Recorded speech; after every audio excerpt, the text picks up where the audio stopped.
here's the thing. Your bias isn't going to be perfect.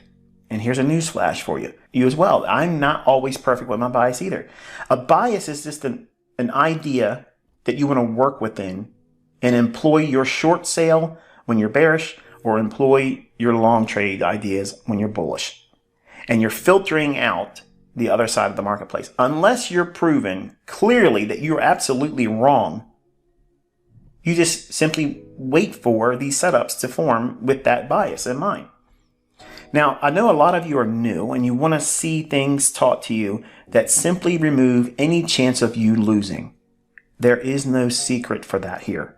Nobody's going to teach that to you because it doesn't exist. And frankly, if someone had that, I'll be real honest with you folks. If I had a way that I would never lose, I would have never came out publicly and became a teacher. I would be the richest person you never met. That's the God's honest truth. That's exactly what would happen. And if there's somebody out there that has some kind of a means of never losing, they're doing that very thing. They're never going to talk about it. They're never going to teach it. So you don't need to be perfect. And I've proven imperfection still doubles the account. It's simple. And you can have a lot of losing trades. And this is one of the things that one of my students asked. They said, what if your win rate is really, really low? Can you still double an account? Yes, because I was thumbing my nose at this idea that a risk to reward model is essential for you to be net profitable. That's not true. I've proven that with a live account. I have lots of things I'm going to show you with this TD Ameritrade account before the end of the year. But just know that there are future lessons that I'm going to literally go through and show you, not everything, obviously, because I'm not obligated to show you everything that the other community is entitled to. But I don't need to show you everything to see that account growing. Now, the question is what do you do if you're in a live account? Let's paint a picture for you, okay? Say you're one of those individuals out there that have got caught up in the fever of all these funded account programs, okay? I'm not going to name any in particular because I don't have an affiliation with one. I don't want an affiliation with any of them. And I don't have any personal experience with my own trading with any of them, okay? So that way we know I'm not repping anyone. There's no inside, kickback for me, none of that stuff. But there's a number of them out there. And my opinion of them is I have students that have gone through them and they are funded. I believe everyone should do that. I don't personally believe everyone should, but it is an avenue that you have to consider on your own. See if you want to do that or not. But let's assume that you've gone through the process and now you have passed whatever that, I guess the challenge or whatever they call it to get funded. And you found yourself with let's say $100,000 account. In other words, you have the ability to trade with what would be considered $100,000. What process, if it were me doing that, okay, I'm going to speak in that perspective. Now, I'm not saying you should do this. Notice what I'm saying here. If it were me, and I was starting out all over again, I would use this model and I would go through the process of what I'm going to show you right now. Okay. So bearish daily bias, and I'm going through the daily chart and I'm looking at recent price action. So we had this big drop down here, drawing towards this low. And then the next day we had this candle trade up here. So that creates the fair value gap. So ideally, what we've seen here, we had 1, 2, 3, 4, 5 down days. Now, there's likely to have a retracement because we've seen it come way down in terms of the range between this low and this high. So what does that make that area down here? Premium or discount? Discount. So as soon as this fair value gap forms, we know that it's likely to see it rally up into this area here. In other words, a short-term little bounce. That occurring and trading back to this candle's high is enough to set the stage for a new round of selling. So you highlight your area on your daily chart And then look at what we have in terms of targets. This is an ideal scenario, that low. But it's not likely to do that in one day. Can it do it? Absolutely. But look at what is available in terms of targeting. This day here, it created the fair value gap. So that means we can go in and note that low right there. And we'll change it to blue here. Okay. And we're going to put a little line segment here on this daily candle. And we'll mark that one red. Okay. So we have more or less a premium level that's being highlighted. And you can see it touches it, but it actually goes above it just a little bit. And that's all we'll need to justify a framework. Okay.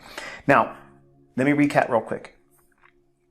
Bearish bias, we're likely to draw down to this low here. Why? Because we had 1, 2, 3 times, like I mentioned on the video on Tuesday, or episode 17, if I'm not mistaken, in this mentorship. So it's likely to draw lower and dig into this low. That's our draw on liquidity on the daily chart. But is that your trade target? No. Not for intraday trading. So you frame your daily highs and lows, previous daily high, previous daily low. So we have this day here, yesterday's trading, or what would be considered Wednesday's trading. And then Thursday's trading, we opened here, we rallied up, popped just above that short-term high. And now because we've seen that, we can target that daily low right here. Okay, so this is the trading day on Thursday. We open, rally up, create a Judas swing, run back into this fair value gap, and then expect it to sell off. And then we can aim for that daily low. Why? Because anybody that went long in here, who would want to do that? There's always buyers and sellers. Okay, so we're going to use previous day's highs and lows like institutional mindset traders do. There's lots of liquidity around daily highs and lows. And high-frequency trading algorithms attack previous day's highs and lows. If you were back in the baby pips days when I came on the scene, 2009, 2010, that was the first lesson I started talking about, is highlight the previous day's highs and lows. And do that for the last 3 days. If you do that, you'll see a plethora of setups that you can do. And that gives you liquidity pools that you can attack. There's always a fresh supply of new setups. If you're looking at the last 3 days highs and lows, it's always the case. It's always going to be there. You're never going to run out of trades, ever. Okay. So we have our framework here. We have actually, let me change this blue to that green. Okay. So we have premium and discount. So these two levels are represented on the high and low of Wednesday's trading, which would be yesterday's trade. In other words, your chart would have looked like this. Wednesday going into Thursday, before Thursday started trading, you'd have this. So you would mark your chart out like this. So if we go up here and we enter this fair value gap, that's your opportunity to go in looking for shorts. Then if it starts to go down, you're targeting this low. With the expectation, why is it likely to do that? Because it may want to go down to this low, but this gives you a nice range of profitability, potential profitability. So a range of, we'll just call that 935 to a low of, what is it? What's the low here? 74. So 25, 6, we'll call it 60 handles. Okay, not bad. That's a pretty respectable range. Can you get 25 pips out of that? Can you get 30 pips out of that? How about 40 pips? Well, we're going to find out. But this is the range of opportunity that exists looking at Wednesday's trading. And then Thursday we open, we rally up, we bump that high like we would expect, trading back into that fair value gap. And then we watch price. Does it give us a setup? What setup? What I've taught you in this mentorship. So we're going to drop down into the lower time frame. If you have this layout like this, so whatever you do in one chart, it would appear in all the other time frames, which is really nice. This is one of the things that I like to use in TradingView. Not that TradingView is the only platform, because obviously you can do this with everything out there today, but it's just really nice to be able to do this with all my students. They can do the same thing. But if you're working with one screen, like a laptop and I'll answer this while I'm talking about it. Should you be trading on your phone? No. No, you shouldn't. Can you manage a trade on your phone? Yes. But entering a brand new position on your phone, no. You don't see enough data. It's just too compressed, and you need to be able to see the lay of the land. Okay, you need to be able to open your chart up and really take in the information. If you don't do that, folks, you're really just looking at a small little perspective, really. If you want to have advantages, you do it with a computer screen. Okay, if you want to be handicapped, then obviously try to trade on your phone. Okay. I have not met anyone that has been consistently profitable and trading millions of dollars and they trade on their phone. It doesn't work like that, folks. You got to be responsible. You have to have some real estate. And yes, it requires a little bit of investment, but hey, you don't need all kinds of things. You don't need all the screens like I have and other people have out there. I'm showing you how you can do this with one screen, one monitor. So what would that look like? Obviously, you can see everything I did on the daily chart is transposed onto the hourly chart down here in the lower left-hand corner. And it's transposed over here to the 15-minute time frame. So the time frames are upper left is daily, lower left is hourly, and 15-minute time frame is on the right. The 15-minute time frame is my bellwether chart. That's the one that I go to quickly.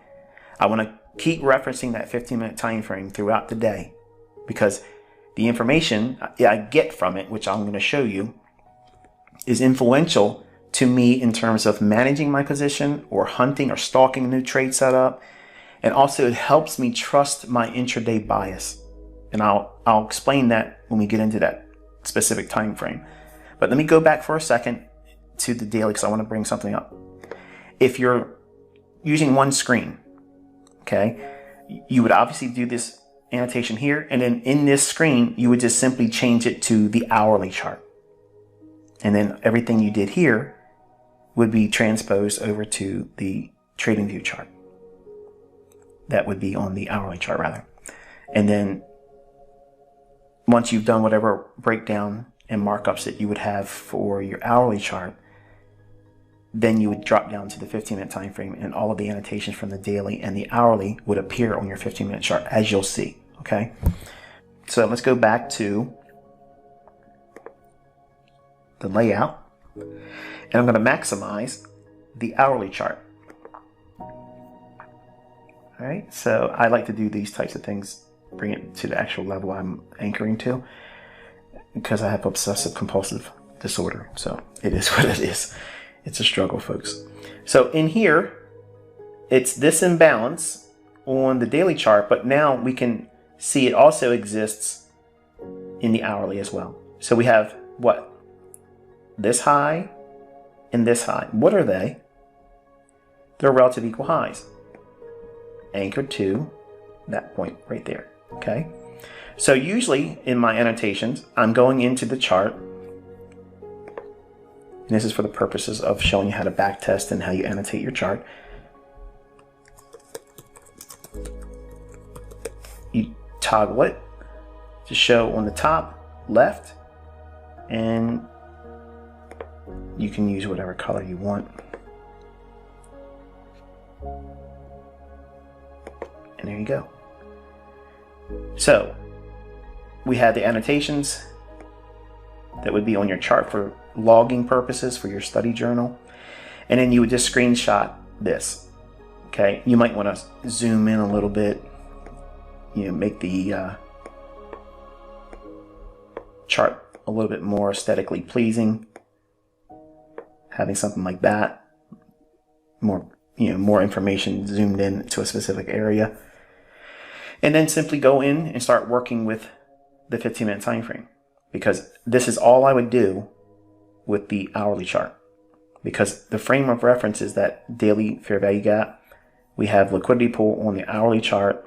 We've already mapped out the 6th of April's low. Notice there's no lower low. This low didn't go down to it. And we start a new day on the 7th here at midnight, New York local time. What do I mean by New York midnight? I'm going to answer that. Let's go to the 15-minute time frame here. And as you can see, we already have that little annotation updated on the 15-minute time frame. So now here's the 15-minute time frame. And I apologize for all of you that would otherwise know how to do this, but obviously it's a mentorship, right? And there's a lot of people in the comment section that are asking for these types of lessons. And once I go through this episode, we won't ever have to revisit it again. Okay, so bear with me, okay? All right, so now we have, on the 15-minute time frame, we're going to annotate the daily dividers. This all is a little vertical line, okay? And this little bar here is just my favorites bar, and you can Google that for setting that up. These are the things I use most in TradingView.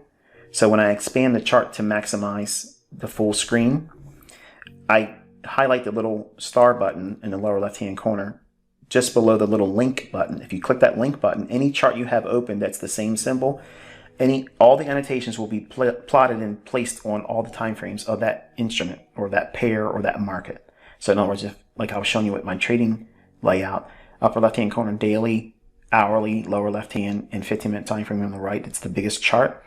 Hitting that little link button icon will, again, link all your charts together. So whatever you're showing annotations on one time frame will appear on all of them. That's how this is happening, okay? You can Google that too, and there's a lot of tips you can get off of YouTube for TradingView. Most of my tips I actually got from my students, which I appreciate because they're more fluent with this. I came from MT4 and TradeStation, so I'm a work in progress with TradingView.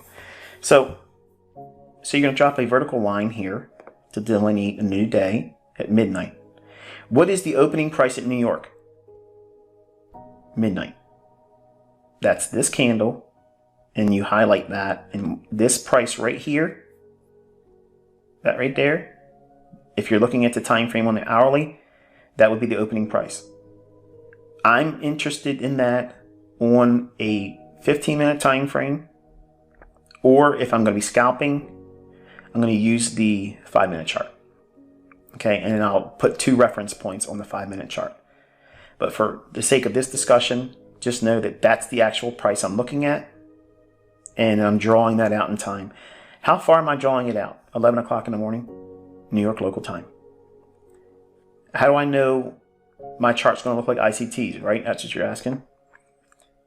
You toggle it to New York. I don't care where you live. I don't care where you're at in all the different time zones. Your TradingView chart needs to be set to this. If you do that, your chart will match all the things I'm teaching, and the things I'm teaching you to look for will be easier to find. Okay, everything will be streamlined in terms of time of day. All right, so now we have the buy-side liquidity pool, the daily delineation of midnight New York time, and we're going to take a little line segment here, and we're going to plot it right on here. Now I'm just going to just rough it because it's basically a little tiny indecisive candle. I don't care the difference between the actual open and close. It's very minute. But I'm going to draw that on here, and if you drag your trend line over to the right, if you hold down the shift button, it'll keep your trend line straight. Okay, and just drop it there. And I'll just make this a gray color here. Now you can annotate that, but over time doing it, you'll just know that that's what you're anchoring and showing. This is the opening price at midnight. Okay. Now we have the relative equal highs here. We rallied above them. Once it hits this, do we get displacement? Now we get down to the nitty gritty. Okay. We have a swing low here. It breaks down below that. And then once it does that, does it create an imbalance? Is there a fair value gap? Hint, hint, nudge, nudge. You see that? All right, so we're going to annotate that. So inside of this range here, we have a fair value gap. And I'm going to highlight this. We'll just use this color here. Now, these are probably not the best colors.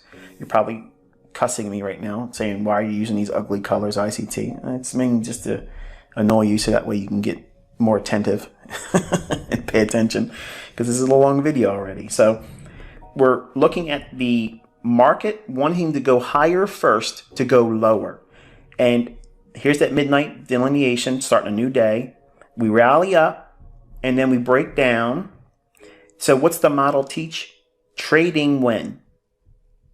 the New York session. Okay, so we're trading the New York session. In Forex, it's 7 o'clock in the morning to 10 o'clock in the morning, right there. Okay, so 10 o'clock in the morning and 7 o'clock.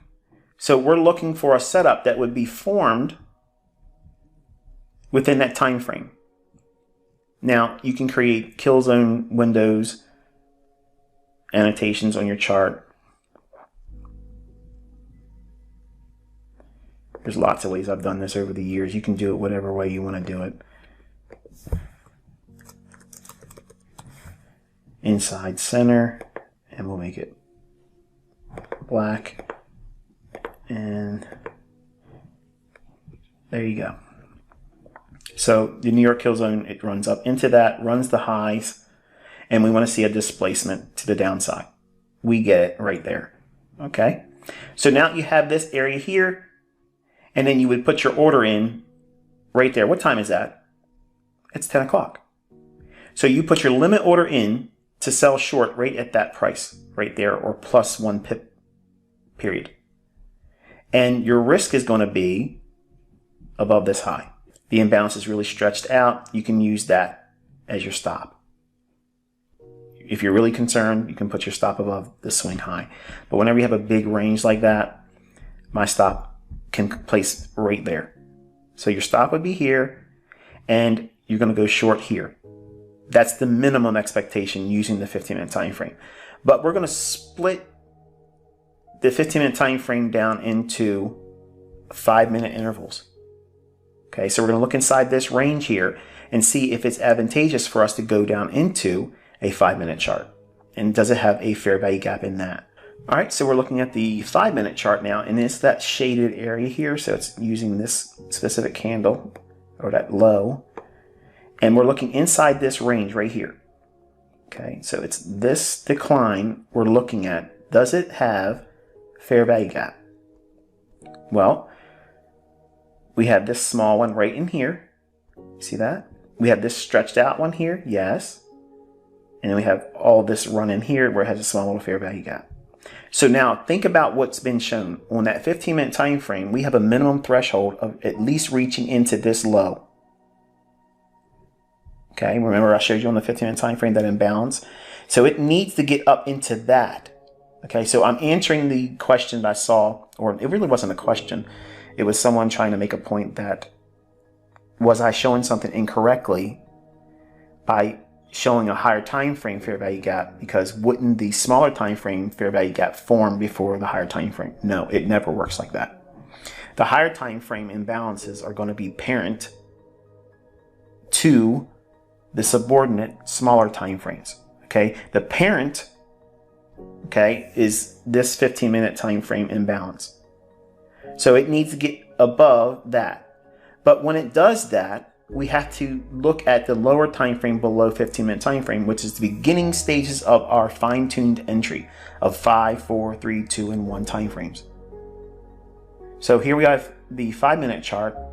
We have an imbalance right here, and then we have that smaller one right in here, and all the way up to this price point here, we could factor that in, but it's not likely to get up there. So we can look at what? This level here, that is the minimum expectation. You can put a sell limit order there to go short, or you can fine tune this to rebalance all the way up to here, right there. In other words, it would look like this. This would be your imbalance on the 5-minute chart. And if it traded up into that right there, okay, in other words, you could use any specific price in this range here you can pick.